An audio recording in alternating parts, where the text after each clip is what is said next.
his field goal, 3-point, and free throw percentages. So that's definitely a good sign. His player efficiency rating has also jumped each of those seasons from 13.6 to 15.9 to 16.7. He's a guy who mostly plays shooting guard, but can handle the ball. He's averaged 4 assists per game in his career, also averaged 1.6 steals per game. With my number one guy on this list. Joining a new team, Oladipo, will likely play second fiddle to Russell Westbrook on the Thunder in offense. So expect a jump in Oladipo's numbers. We'll see if the Thunder are able to produce without. I might as well just name him Kevin Durant. Everyone knows he's number one. Let's be serious. On the Thunder anymore, Westbrook probably put up big numbers, but, he's not going to be able to do it all. It looks like Oladipo would probably be their next great scorer. So Oladipo, definitely looking forward to seeing what he could do on his new team alongside Russell Westbrook. He's number 6 on the list.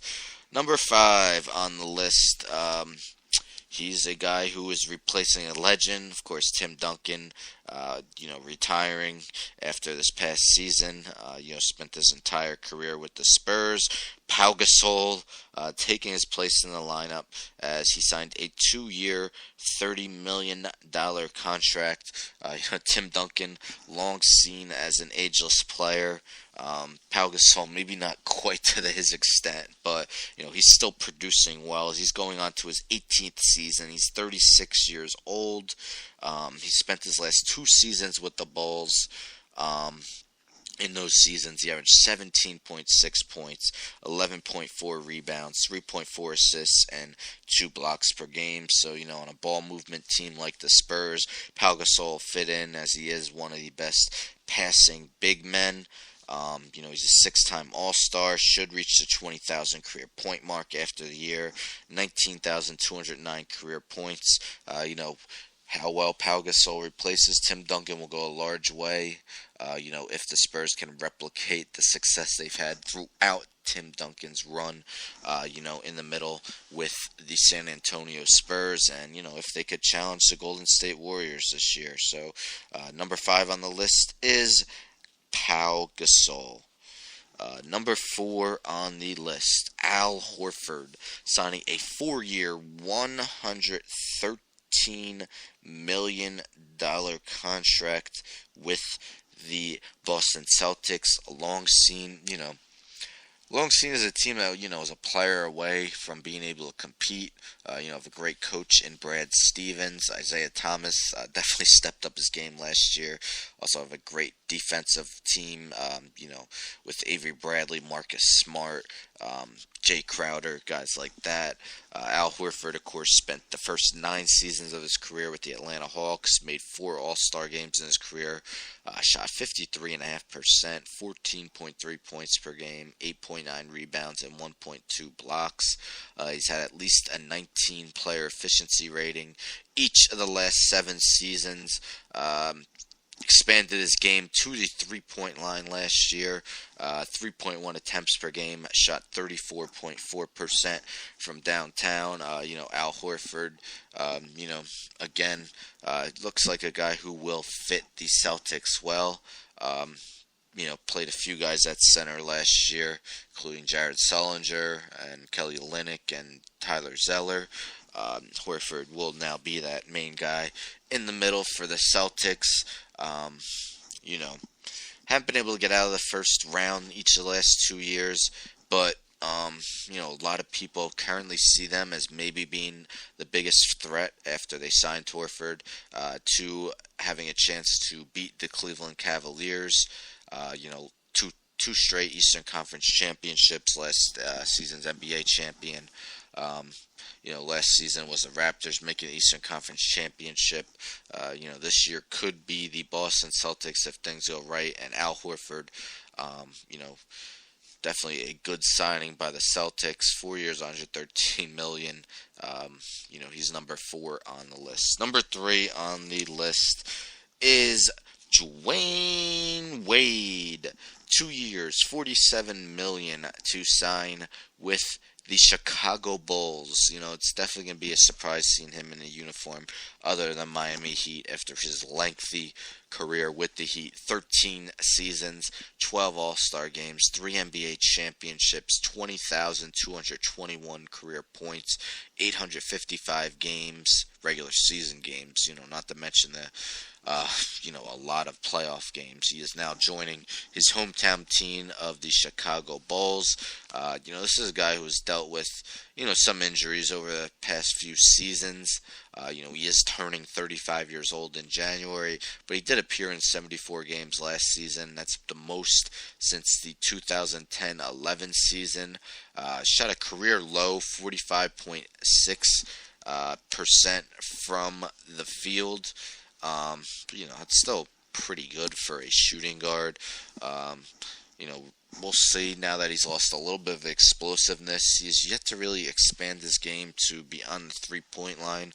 Will he start doing that? We'll see. His 19 points per game last season, tied for the least since his rookie season.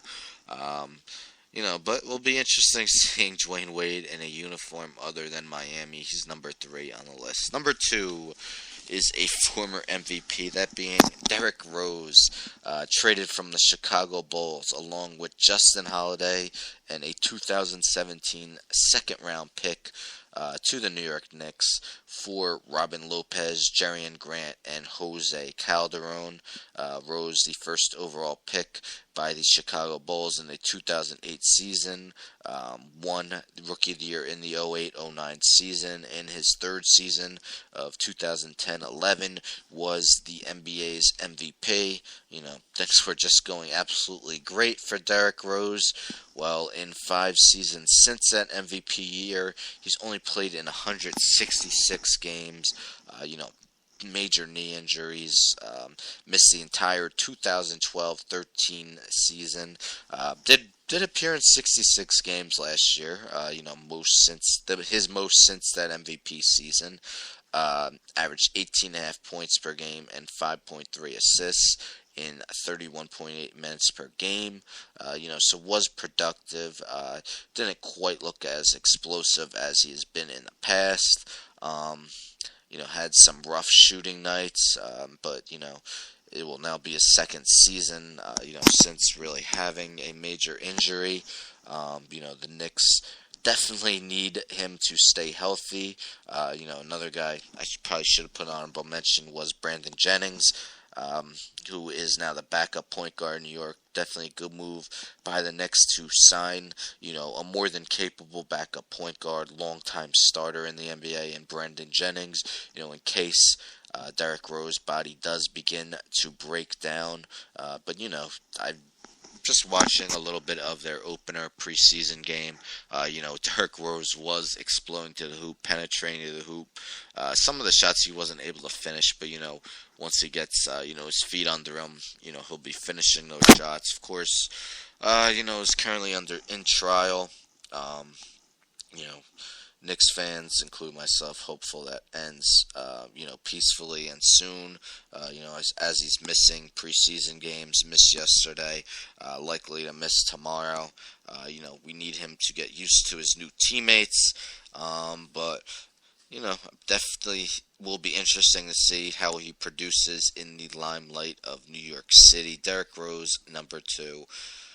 I already mentioned who number 1 is because, it's pretty obvious. Kevin Durant signing a 2-year, $54.3 million contract to join the Golden State Warriors after spending 9 seasons with the Oklahoma City Thunder. Well, 8, because his rookie season they still were in Seattle Supersonics. 578 games. In his 9 seasons with the Thunder/Sonics, averaged 27.4 points, 7 rebounds, 3.7 assists, won the NBA's MVP in the 2012-13 seasons, 28.2 points per game last season. In each of his last 6 full seasons, because he only played in, I believe, 29 games in the 2014-15 season. He has had top 5 MVP finishes in all of them.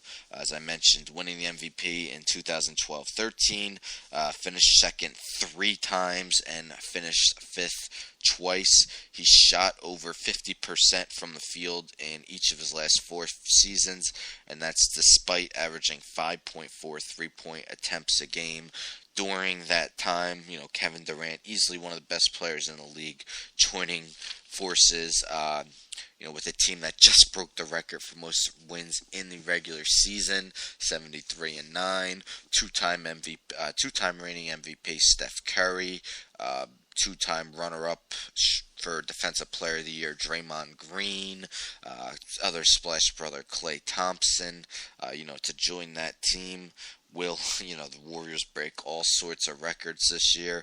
A lot of people are, just handing them the trophy. I'm not ready to do that. As I mentioned, Durant just played 29 games 2 years ago. Steph Curry's had, a multitude of ankle problems throughout his career. Easily, you never hope for injuries, but of course they're going to occur. They could have a major injury to one of their key players, and, that could open the door. And you never know, even if their team stays healthy, they still need to, to be able to gel all season long. Will Kevin Durant be ready to sacrifice some of his numbers in the betterment of the team? And, Steph Curry, 2-time reigning MVP, will he want to see his numbers decrease? So it's just, there's still question marks for the Warriors. Will they have the depth? Of course, their bench was a strong point. They still have Andre Iguodala on their bench, but they lost some key players like Festus Ezeli, for example, going to Portland. Right now, center Zaza Pachulia. Probably not quite the defensive presence of an Andrew Bogut or an Ezeli, but, could still rebound and put up baskets. I'm sure he'll have a lot of easy open layups under the basket with the amount of shooters on the Warriors. So definitely interesting to see Kevin Durant with his new team. Will the Warriors break records this year? Pretty soon we'll be able to find out. How well they'll mesh. 16 days away, NBA season opener. Warriors are part of one of the 3 games taking place on opening day, as they take on the San Antonio Spurs in Golden State. Kevin Durant's first regular season game as a member of the Warriors. That's definitely must-watch TV, really, for any basketball fan, and it's coming up in a little over 2 weeks. Definitely a good time to be an NBA fan with the season right around the corner. As I've been preparing for it, I've been playing a lot of NBA 2K17, a game I love. I've always loved for, I can't even tell you how many years, even though back in the day, it was NBA Live. I don't know if you play video games, but if you remember the old games, guys like Mitch Richmond, Tim Hardaway, Antoine Walker being on the cover of these NBA Live games. Those were like NBA Live 96, 98, 99, something like that. Always were entertaining to me. I've been playing basketball video games since I was basically, 8 years old.